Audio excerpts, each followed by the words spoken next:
All right, Frank. Yeah. Nice to meet you, guy, man.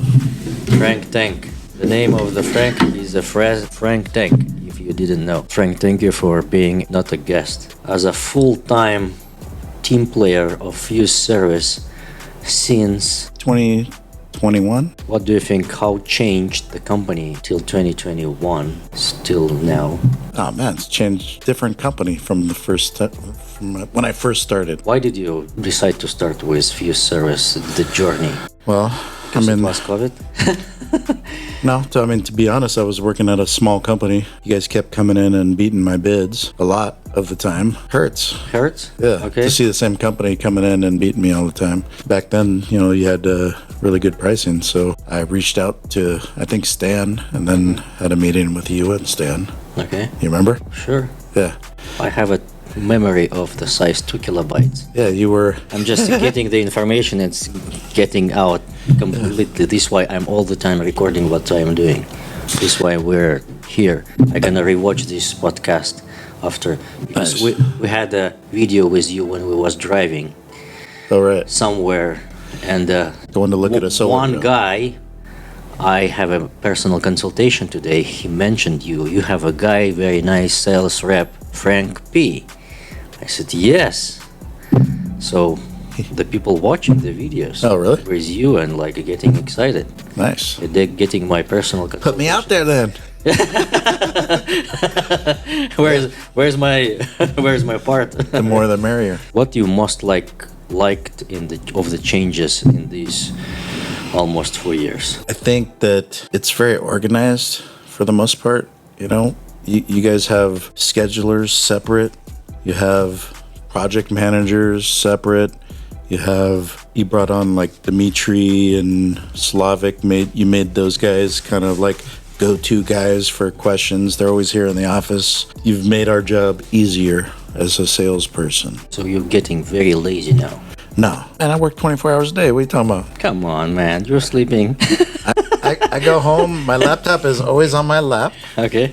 I go to vacation. I got my laptop on my lap or my phone. I'm always, there's no time off as a salesperson. People are always calling me. I can't tell them I'm on vacation because then they're gonna go with somebody else. That's one of the things that I enjoy about is that I have the ability to kind of answer people's questions at any time of the day, anytime, all the time. What do you think about AI? AI will not replace you. No, Never? AI cannot replace me. Like example, robots come to the house and say, you know what, I'm a Frank avatar. They don't have compassion. You have to talk with people, you have to sniff them, right? Yeah. Because it's like hormones. I mean, when I like someone, I wish to buy from this guy. And if you will come to my house as a HVAC sales rep, I would for sure gonna buy because you looks like knowledgeable. I'm sure AI would be knowledgeable too, but that would be probably the only benefit. AI can't see, right? I guess a robot could see, but I don't know how they would deal with like getting in crawl spaces and getting in attics, and it's Just a matter of time, I think. Yeah, maybe. It's gonna be like all the data gonna be shared. I mean, you can go to the Google Maps and see the house and just to like imagine what kind of system it's gonna be there, or just to maybe go to the Zillow and find out the square footage information. But what you can't see is what fits, what doesn't. Is it up to code? Is it going to be up to code? Because in this day and age, like with furnaces going away, and heat pumps coming in, there's different electrical needs. There's different sizes. In my opinion, in terms of you saying the company was getting jobs and sales process easier and easier, in my vision, you can just go to the customer house, make them impression of the company, provide them any information they want, make a video, what's going on inside. We're gonna upload this video somewhere to AI analysis, and let's give it to you the project information, how it should be done correctly, up to code about everything. The robots will not be able to do that job maybe in next 10-20 years for sure, because it's not repeatable operations. Right. Like putting the conduit, like a bend it or putting to the right hole, making that hole. If you will drill the hole in the wall and break the wiring somewhere, robot gonna explode over there. Exactly. Like, what the heck? I should do. Yeah, I would imagine a robot is pretty darn heavy too. Going up in attics and different stuff like that. No, maybe it's gonna be like lightweight. It's easy to do, I think. I mean, technologies are growing, and in my opinion, what cannot be replaced, as you mentioned, the relationships, because we're humans. Right. Because someone still likes when you order the Uber, the human will be on front of the steering wheel. Right. For me, it really doesn't matter. For like a maybe new generation, they would like more.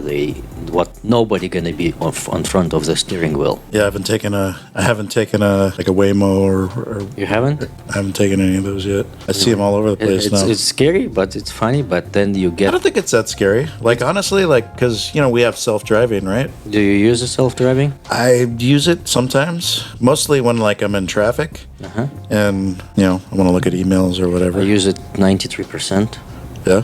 of all my driving time. Like I'm drive 2,000 miles per month. 93% was used by full self-driving. I'm very dangerous supervised. I'm not watching to the road, unfortunately. This is maybe illegal information I'm providing to the DMV right now. And maybe some of you guys who are watching this podcast gonna claim like this guy not watching, but I mean, nobody have a proof. Honestly, I don't know how you do that because if I take my eyes off of the road, out of the view. I will teach you. If I take my eyes out of the road, it's like blinking and it's telling me, this and that. So soon, the Tesla will release for everyone FSD version 14, and everybody says it's like a Homo sapiens mindset inside the vehicle. Really? And mostly all the repeatable operations, it does much better and quicker decision making than human. Like for example, you go to the intersection of the few roads, like a 4 roads, and you're like, how am I supposed to get back up from the middle of the street? That operation will be figured out very quickly by the FSD this moment already, and it's going to be released on your vehicle maybe in 1-2 weeks. Does it do it for older models like mine as well? Yes. Oh, really? Yeah, Cybertruck will get later than any models in the Tesla fleet, but it should be amazing. I mean, the car only has to think of one thing: driving. When us as humans, we're always trying to multitask. It should be delivering only your body to the customer. That's it. It should be like that. You have to maybe doing some other stuff. I know, like some of the other guys, they do like you, like 90% of the time they're using. I don't know. I mean, I just haven't. I don't know. I do it sometimes. I maybe have to show you how to do, and maybe give it to you this thing, the phone holder. Oh, but you have a Samsung, right? Yeah. But it doesn't have MagSafe. So you put it up by the camera, or put it up by the video, the video screen. Put to the screen, close to the screen, and the system thinks what you're watching the road all the time, but you're watching actually the phone. Right. Because the system cannot recognize your focus, the point of focus. It's like you're watching the road, but it doesn't understand where you're focusing in. Yeah, I gotta get one of those kind of phone holders that puts it right next to the screen. What phone you have? I don't even have one. No, I mean Samsung or iPhone? Samsung. Samsung. Okay. I tried to. You tried to get me to get an iPhone before. Didn't work. No. Okay, that's fine. That's okay. It really doesn't matter for these times. So, how long you are sales rep in your life? Since I was 7. 7? What did you sell? So my seventh birthday. So my dad was in the military. So we lived on military bases. Military base, you have a house and a yard and everything, but a lot of times because they're in the military, the husbands are gone. So I asked for a lawnmower on my 7th birthday. Lawnmower? A lawnmower. What is it? Cuts lawns. Okay, I see. A lawnmower. Yeah. So I went around and knocked on people's doors and asked them if I could mow their lawn. How much money you make these times? When I was 8, I saved up. I bought a $900 racing bike back then. When you was 8 years old, racing I was 8 bike years old. with like an engine. For $900 that I saved up. You bought it. It's like the same price maybe for right now as well. Nothing changed. Yeah, not very much. It was a PK Ripper. Have you ever heard of those? No. No. It wasn't a mountain bike. Like, it was an actual race for racing. And then I started racing. Was like a cubic inches inside the motor with like engine, internal combustion engine. No, not a motorcycle. Not a motorcycle. Actual bicycle. Okay, I see. Yeah, like your mountain bikes. Okay, I see. But it was racing on a track, tires like that. Then you've seen those before. Right? Yeah. I knocked on people's doors when I was 7 years old, asking if I could mow their lawn, and I think I was getting like $3 or $5 back then per lawn. But I mean, I would do one. And where did you get this idea? Just you watch something, or you just got this idea from? Well, one of the people that lived next, like 1 or 2 doors down, the wife was good friends with my mom, and then she's like, the grass is, can you mow lawns? And so I went over and I just started doing hers, and I did it a few times, and she gave me the idea, like, oh, well, you should ask other people if they want it. And so that's why I asked for a lawnmower, and then I got a lawnmower, and I went out and So you did it just for yourself? Yeah. You didn't have an idea to hire people? The years? No. 8 years? No. Hey man, how old are you? 7 years. Okay, coming in. Yeah. Here's my lawnmower. Right. So, I mean, I guess I was good at sales, even at 7, I had minor skills. Tried other things in life, and I Like always what? kind of came back to sales. Like what?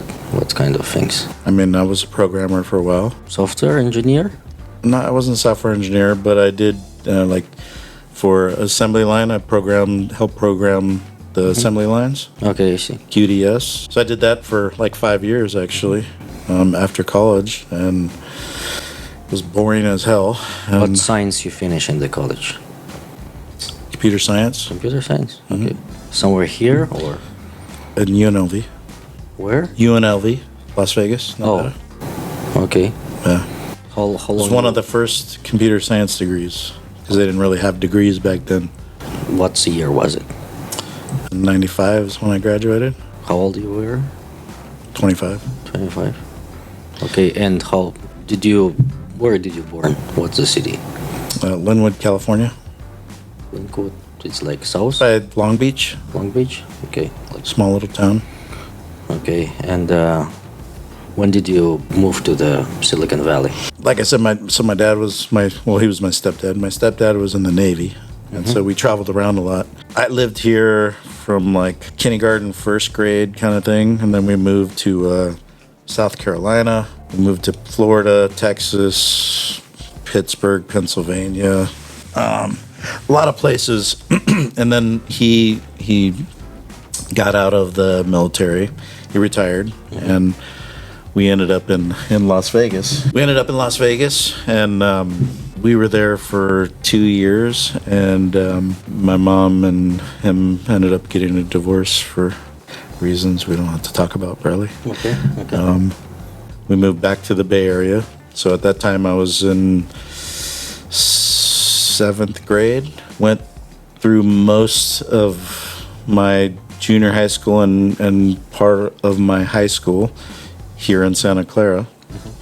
And then, I got in problems with wasn't being a good kid, I guess. And my mom sent me to live with my stepdad, which he was in Las Vegas. Okay. So I finished up high school there, and then a recruiter actually got me into the Army. So I went in the Army, and I was in 2 years, and then I got into the National Guard, and I came back to Las Vegas, and they paid for my schooling and everything. College. Computer science. Yeah. Sweet. And then you like got your computer science degree and went back to the Bay Area. No, no. After actually, my first job, I got a job right out of college up in Portland, and so that's what I did for 5 years. I was programming on an assembly line. You know, like as a younger kid with your friends, you know, you're always messing around with computers and you know, doing stuff, and it's fun then. But when you do it for work, well, at least for me, it wasn't as fun. And it was like basically you're working 15-hour days and you're getting salary. It's like I hate going to work Same every day. day, Kind of thing. every day, like Right. same Yeah. thing. One day, so the guy and his wife, well, his wife was watching my child. He was young, and we became friends, and we used to golf a lot and stuff like that. And he didn't have a degree. He had a much bigger house, boat, you know, RV, like all the big stuff. And Portland? yeah, Okay. and What the heck are you doing? Right? yeah, exactly. I'm like, what, you know?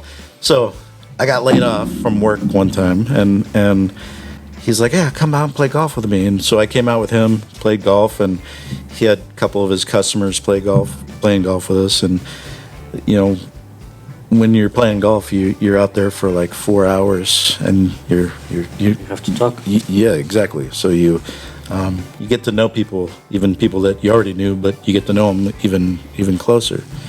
And so I was just picking his brain, and he was a contractor. So, and What kind of contractor? What?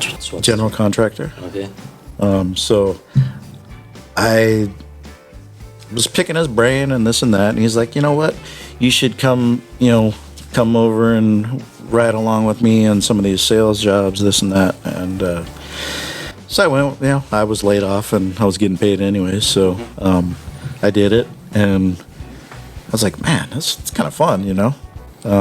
It's you know, back in the sales game where it's, you know, each day is like a you Driving you. exactly. I was really good at it, just naturally, and he's like, man, you should just run some sales calls. And within a month, I was their top sales guy. I stopped looking for jobs, and I was like, I'm liking this, and I'm making good money, not as much as I. Based already? What's that? It was commission based in the. It was commission only. Okay. Yeah, it was commission only. But if you're good at sales, you don't worry about commission only. Yeah. You know you're gonna do it. You know, I just liked it a lot, and I kept putting off, you know, doing interviews for other jobs, and I kept doing it, and But you was looking for still the computer science work? I was Kind of. but I was having so much fun doing this and making decent money, because he was paying me under the table at that time, you know, because I was getting unemployment, and so sooner or later, I mean, it was like, I don't know, 3 months later maybe, he had a partner with his company. His partner and him had a big falling out. To make a long story short, me and him decided we'll go off and we'll do our own thing, and that's what we did. And so we built the company up, just me and him. Took a couple of the guys with us, knocking doors and just trying to get jobs here and there, gaining business. And if we do a good job, we get more business, kind of thing. 1,000? Something like that? It was, yes, 99-ish? Yeah, 99-ish, something like that. End of 99-ish. Just maybe like a yellow page for form of the advertising that days. Basically, yeah. Yeah, and back then, you know, you had the hardcore telemarketers calling everybody. We're knocking the door. Knocking doors. And, you know, so we had basically we started out as a window business, you know, selling like vinyl windows, this and that. And so I would just knock on doors and that people that had, you know, cruddy windows kind of thing, and I'd say, hey, let me change your front window, and I'll do it for free. You just pay the labor, and I will, if we do a good job, you'll give me the rest. And I give a price for the rest. I already know we're going to do a good job on the one window, and then they hired us to do the rest. We did that, and then we started hiring. Did you put that window yourself? No, No, someone. Yeah, Okay. that's why, because we had to pay him for the labor. Okay. And we kept going like that, and we got bigger and bigger.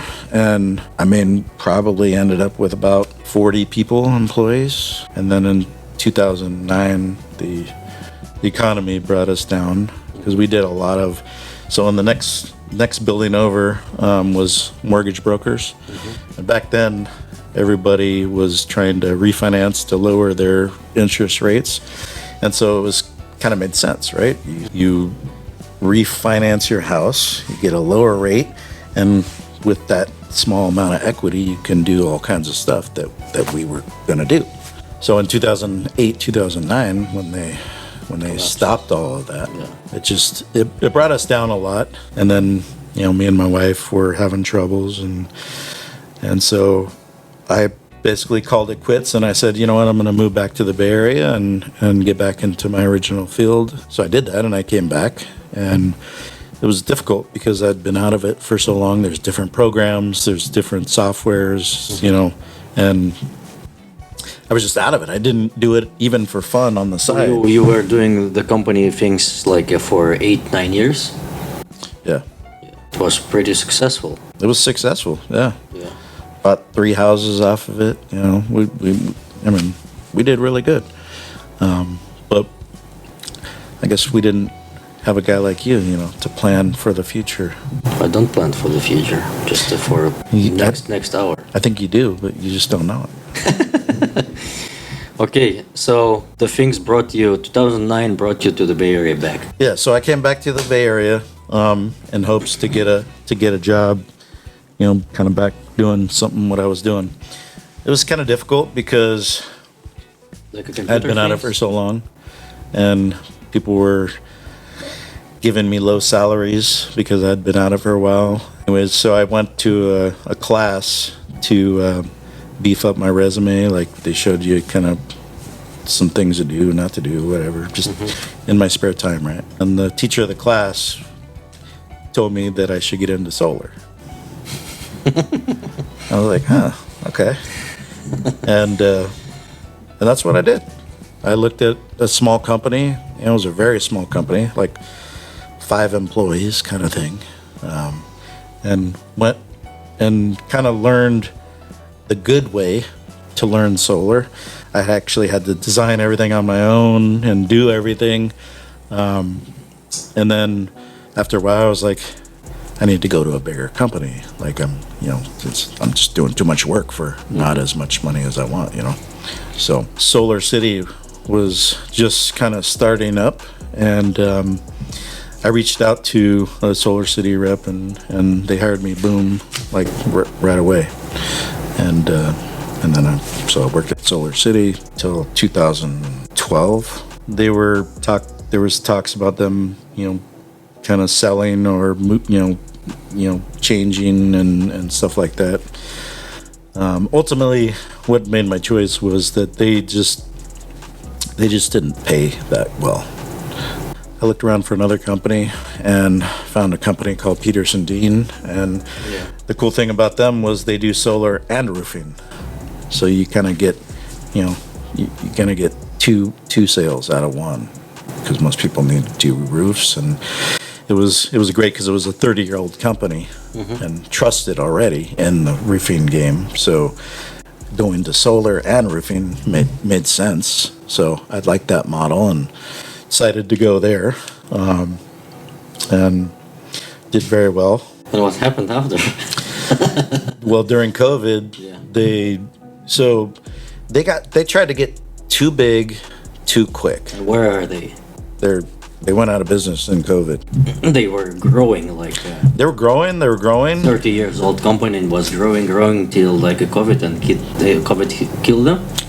It wasn't necessarily COVID, Well, that's what they say. They say COVID killed them. But we saw this coming kind of, a year or so before COVID, because they were just hiring the wrong people. Management, too much management heavy, paying them too much, kind of like our government. Government is good. But we saw it coming. Mismanaged, just, and And then COVID hit and didn't help. They blamed it on COVID, went bankrupt. I believe the COVID helped everyone. Even like Oh yeah, I heard a lot of it people. was like it paid a lot Right. for nothing. Right. Great country. Like So at that time, I was like, you know what? Because I had always kind of thought about getting into HVAC, and it made sense because when COVID hit, even though COVID, didn't allow you to go to homes and this and that, people's furnaces still broke down and they still needed furnaces. You know what I mean? And ACs and all that stuff. So I thought that was also a good model.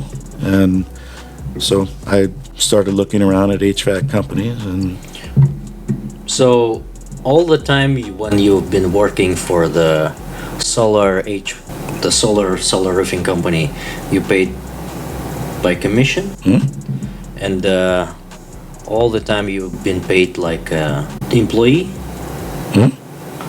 oh, yes. like the Peterson and the Solar City. All the time you've been like a full-time employee, Yes. and just a paid commission, and in California, and same thing happening with us too. Yeah. Yeah, mainly because of the issues I think we discussed about. So when I stopped doing my company in Portland, so I came over here. I was doing like odd jobs here and there, sales for companies that were, I wouldn't even look at now. You know what I mean? I don't want to say. Okay. But all those companies were paying me, where they don't take taxes out. What do you call it? 1099. 1099. W9. 1099. Okay. So they paid me 1099, and I did that for As a sales rep. yeah, 1099. 1099. Okay. And so I thought it was great. What was the year this? 2000, before the mortgage collapse or after? 2010, maybe. 2010. Okay. Yeah. When you moved to the When I moved back here, yeah, because I had kids. I had to do something, right? In fact, there was a outfit selling makeup, a couple little other little things, and they did 1099, and 2000 like a 10. yeah. So I probably went a year and a half, Okay. getting paid 1099, and I thought it was great because You just write off everything as much as you can. yeah, I didn't have to pay taxes basically, and Did you use your own vehicle that time?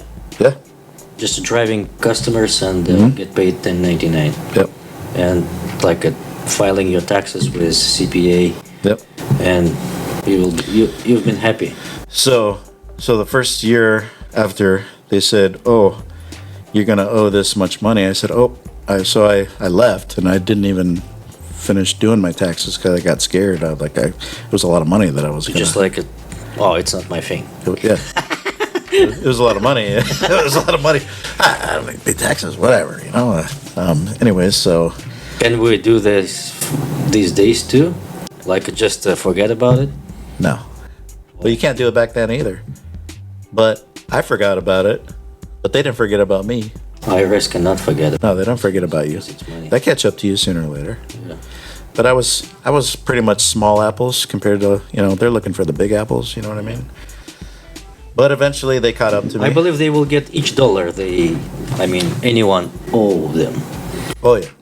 And then some. So, when they caught up to me, I think, I don't even remember how much I owed, but I probably paid back because, they attach a lot of interest and fees, and then Because it was like late payment?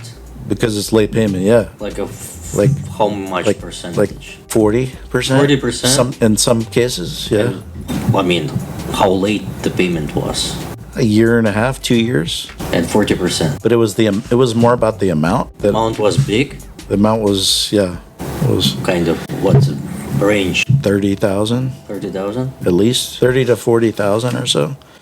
So in that 30 to 40,000, and so I did a one-time tax break kind of thing. They say they helped me, but I don't think they really helped me. IRS help you? It wasn't IRS necessarily. It was a company, scamming, whatever. Like a tax optimization? Tax, yeah, right. Optimizers. Yes. Okay. So basically, they got it so they wouldn't put me in jail. You can go to jail for stuff like that. They might not send you to jail for 40,000 or so, but they could. The IRS, it's Yeah, they could. but you have to make this And this is what they tell you to make you go. tax optimizer. Yes. Okay. Yeah. So from one scary company, you went to another scary company to get scared much even worse. Right. Okay. But IRS give you like a 40% interest rate. Yes. So out of 40,000, I think what I ultimately paid is about 100,000. So they didn't really help me at all. Well, they set it up where I could pay payments, and they just take it out of my checks, kind of thing. But You get their interest as well. oh yeah, Oh, really? yeah. So you paid helpers, So- IRS, and everyone. So I got a paycheck. They took my taxes out of my paycheck, and then they took my payments to the IRS out of my paycheck Like for your like a current employer. for my past owings. Yes, for my current employer. So it's like alimony. Yeah. So when I went to Solar City, they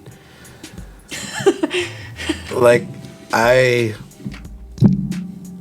had to like sell triple the amount of any other rep to make the same amount as them because they were already taking regular taxes out, Alimony, IRS, ILL. no alimony. Like alimony, I said like to IRS. Right. For this like 100,000 to the payment with interest. Exactly. So, yeah. So 1099 is not good. I mean, I don't even know if you can do it anymore, but you can do it. Whatever can you still do it? You can do it, yeah. Yeah. But how did they? So how did you ended up with this situation? Like you get, so you was making like, for example, $200,000 per year, and you didn't pay as a employee taxes. I didn't pay. Yeah, I didn't. Got 1099. I wasn't making 200 back then. I was probably making 150, 120, something like that. Good Yeah. amount of money, yeah. Right. You So file it, and because it was like income tax, right? well, I wanted to buy a house, and Did you buy so it?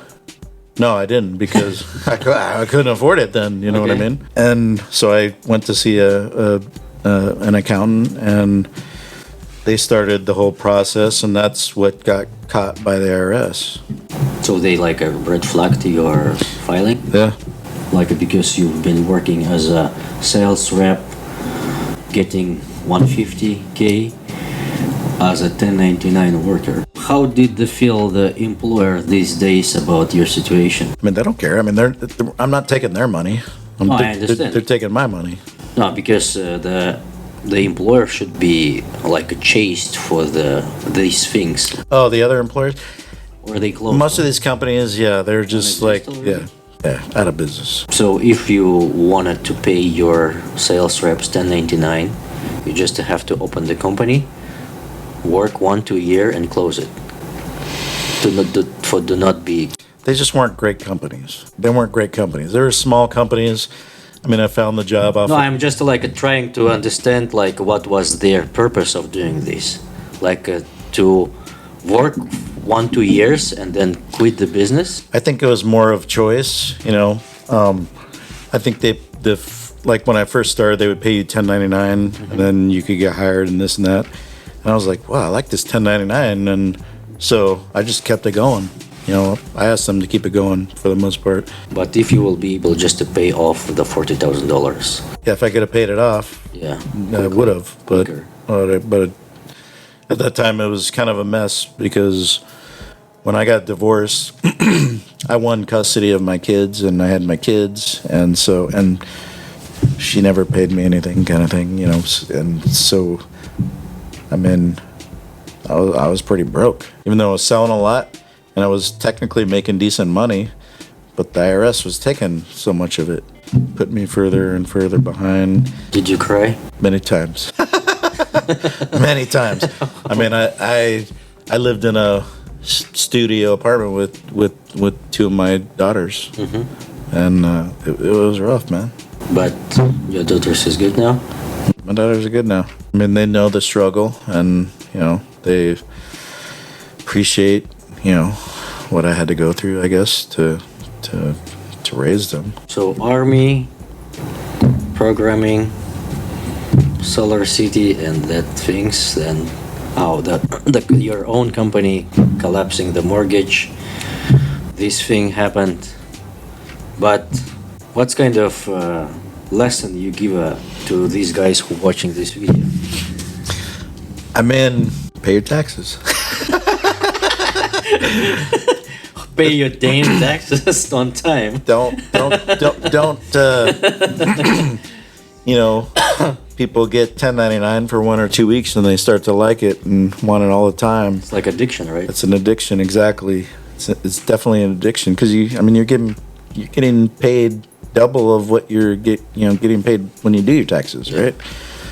So once you start doing it, it's hard to change and go back to paying your taxes. You know what I mean? Yeah. But I mean, it's what everybody does here. You got to pay your taxes. But right now is all paid good. Oh yeah, all good now. But how much money you have to give back to the California and IRS by federal taxes? What's the percentage? 50%. I feel like it's like maybe 40 to, depends on what my paycheck I think is that week or that paycheck period.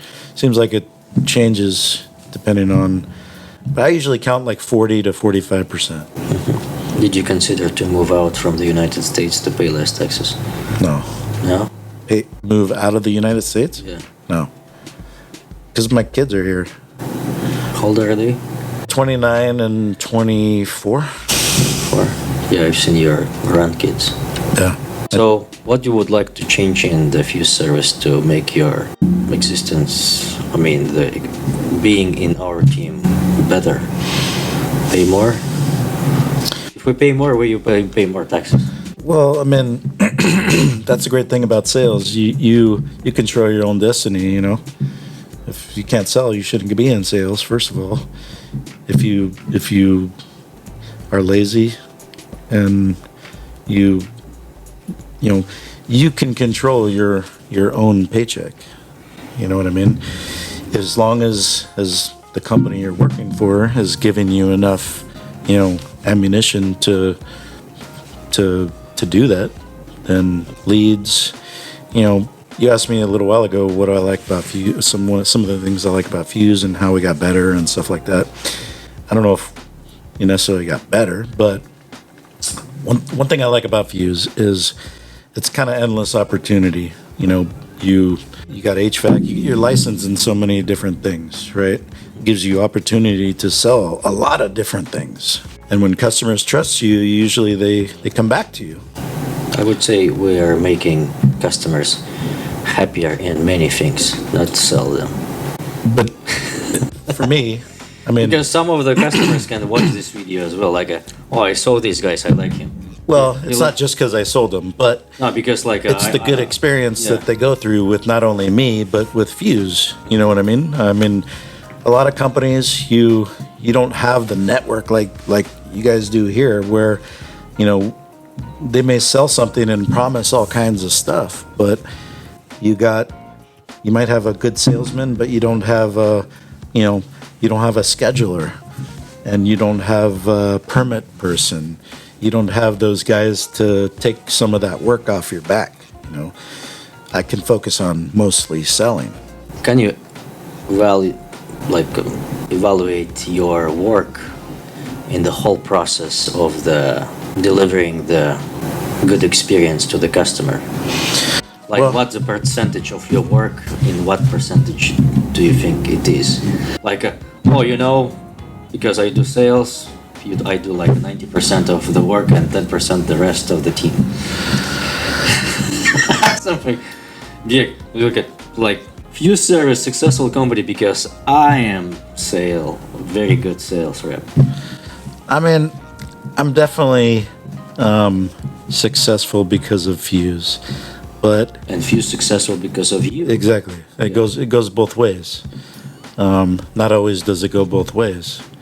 Because our sales, as you are like a forwarders, you're all the time on the front. Right. the people just taking calls, so they sent you, and just you are making the first impression. Right. Second, maybe. Exactly. Third impression. Yeah. And so you got a good network of, once I pass the baton off, I've signed a contract, I pass the baton off, the schedulers kind of take over, and I can go next, and the next. Yeah, exactly. Like to the install team, to the warehouse, to the permit. Right. And they like it starting the process by their own. All of those, the rest of Fuse makes my job so much easier, and I'm making their job easier. I'm bringing them work. So what do you think about the percentage way? What do you mean? Like, because The percentage of what?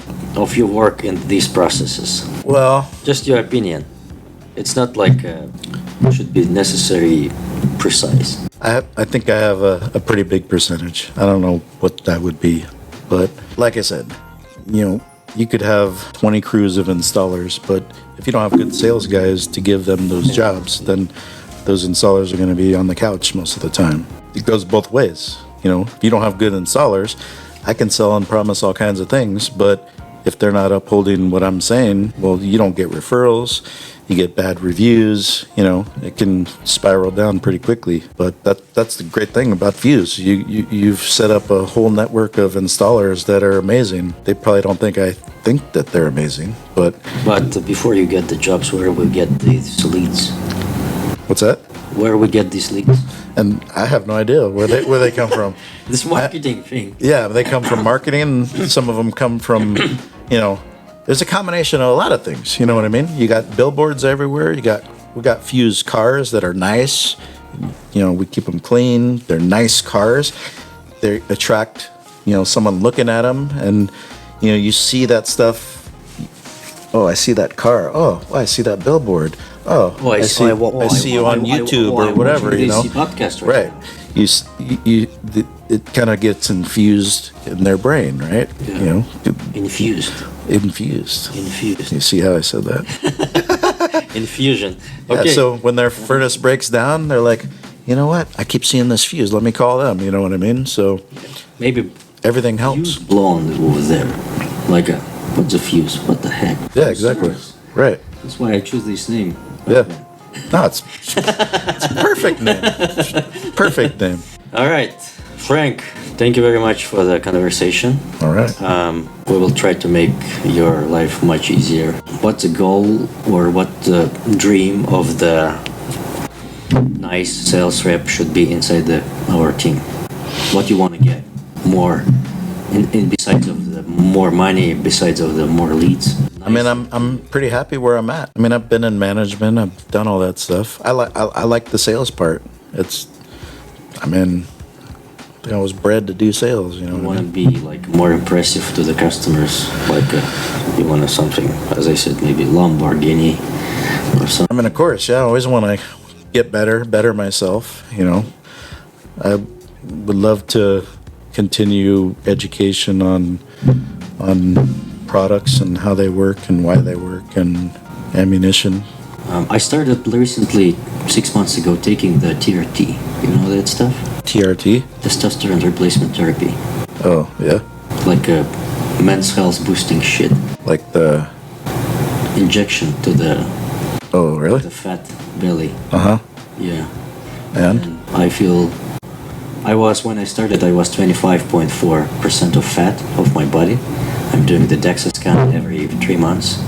Right now, the recent DEXA scan was 21% of my fat, but I've gained in 6 months 10.7 pounds of the muscles.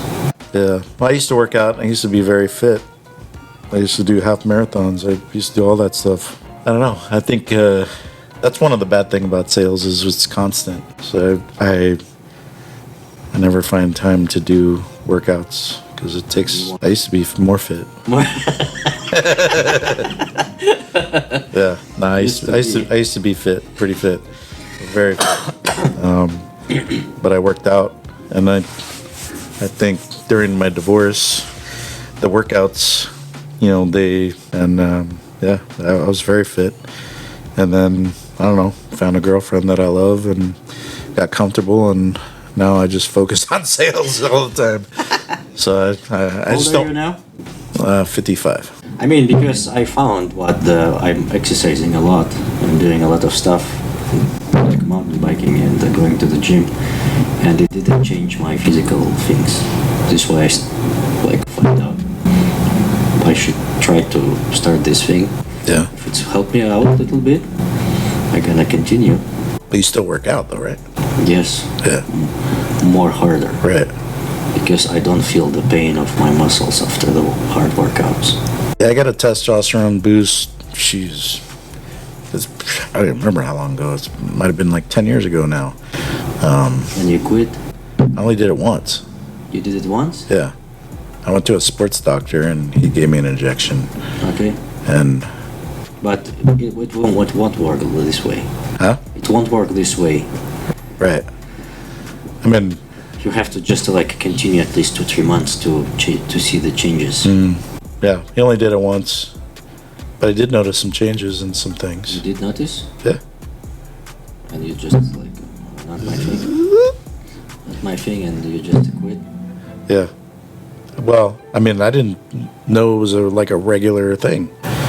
I'm putting injection every 2 times per week.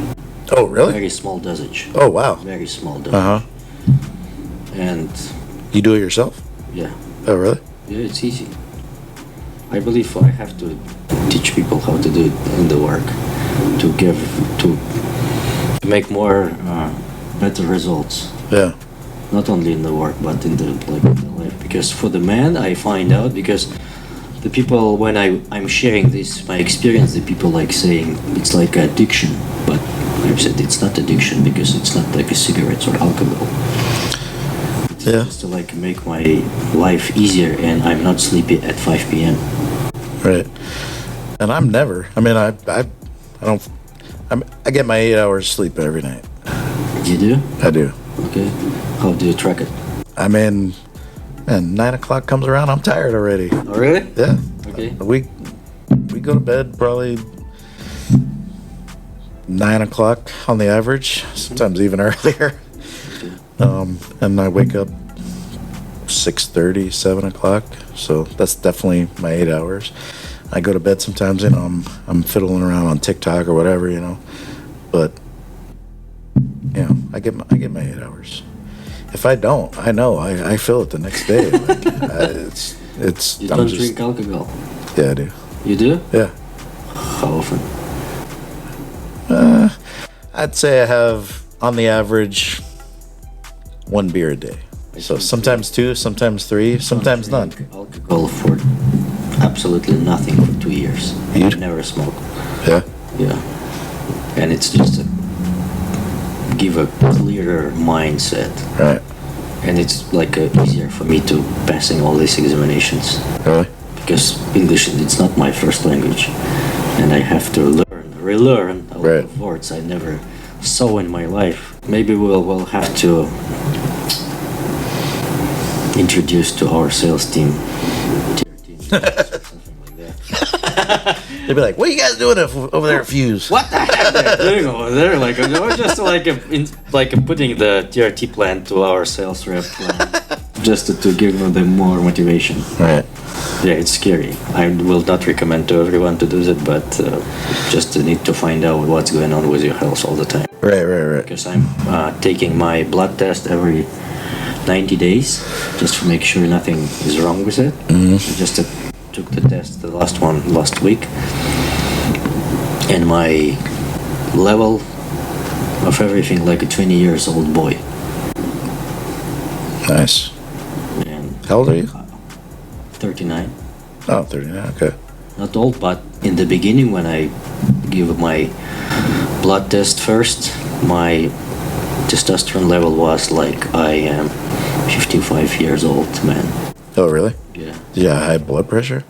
No, I didn't have any issues, but my testosterone level was very low. I was like a 55, 60 years old man. Because in the ages, you shrinking this production of the testosterone by your testicles. Mm-hmm. But I was and I feel it, because I was sleepy. Yeah. After like a 2-3 meetings, I was like, oh man, I'm very tired. I was doing exercises a lot, and I still had like a fat belly, and it didn't work. Anything I did, like mountain biking, going to the gym, so it was very hard.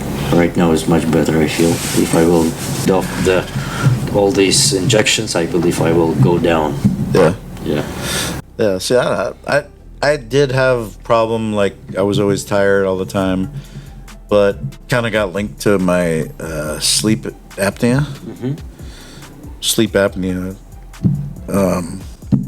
which I didn't even know I had, but I knew I snored and that kind of stuff. But sleep apnea, But now it's good. it's good because I sleep with a CPAP machine, so it's a. Pumping.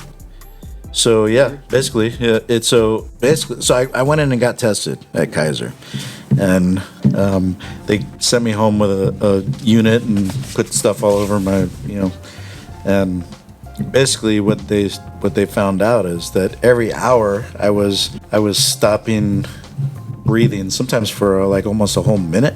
Yeah. So I'm like I would stop breathing. Yeah, basically. Like an engine, like it started up. Right. And I mean, obviously, I'm sleeping. I didn't know I snored, right? And my girlfriend's just started like, man, it's like loud. It's like you should go get that checked out. And I was like tired all the time. You know what I mean? Because I wasn't sleeping good. And so I got tested, and they told me that I'm, fucked up, with my sleep, right? So they gave me a CPAP, and there's all kinds of versions of CPAP. You can do like a whole face, like a scuba diver looking thing. You could do, things on the mouth. There's all kinds of different ones. And it probably took me like a year at least to really get used to one of them. But right now you still use it? Oh, yeah. But it's kind of, they're not curing you from the issue you have, but they just like supporting it, your life. Well, I don't know if there's with a cure. The same issue. Right. I don't know if there's necessarily a cure, because a lot of people have this problem. Like it's extremely common. A lot of people would say, you're overweight and this and that. But I know people that are fit and snore and need CPAP machines. So I don't know if it's really, basically, it's something to do with your jawline. And you probably know about it. But it took me like a year to really find the best kind of way to use the CPAP. And it came down to, there's a little one that just goes in my nose, because my thing was like the whole face one was hard because I couldn't get my extra breath. Sometimes I'm sleeping, I need to get that extra breath or whatever. I had to take it off. It was claustrophobic and it was messed up. And finally I found this one that just kind of went into your nose, and it took me months, if not a year or so to. You can sleep on your belly? No. No, you cannot? No. Because it's just a closed thing? But you can sleep every other way. Because I'm sleeping on my belly. I used to sleep on my belly all the time, and that's probably my favorite way to sleep. But I don't know, now I think because I'm getting older and I've gained weight and stuff like that, it hurts my back to sleep on my belly. And I wake up with a really sore back and this and that, and my neck hurts and all that. But now with the CPAP, I've finally gotten used to it. It's been like 5-6 years already. But I cannot sleep without it now. Like, I take it everywhere with me. If I go on vacation, if I'm leaving for the night. Yeah, I've seen Robbie like it. Oh yeah, him too. A couple of years ago with a machine like that. Right, yeah, he's got a different one, but. Like, are you going to diving or what? But to be honest, man, it's like, once you get used to it, it's like way more comfortable. You put it on, it's like, because it pushes you to. Yeah, because I'm watching all the time by my ring my oxidization of my blood, and I'm seeing like some drops sometimes, and the ring says he was snoring that time. Oh really? Yeah, it's like oxygen in your blood going lower when you're snoring because you're not enough supplying your breathing system. Right. But that's why I was getting tired all the time. Because of that, you know what I mean? I felt like I was getting I mean, I was going to bed, at a good time. I wasn't, going to bed at 3 in the morning and waking up at 6. You know what I mean? I was getting enough sleep, but I was just, 2, 3 o'clock. I'm like, oh, I'm tired, man. I'm ready for a nap. And I used to actually take naps back then. I haven't taken a nap, and I don't remember how long. But it because of my CPAP, I think, I'm no longer tired during the day. I'm good. I wake up, I'm refreshed. Maybe to everyone need to do this CPAP. They should try it.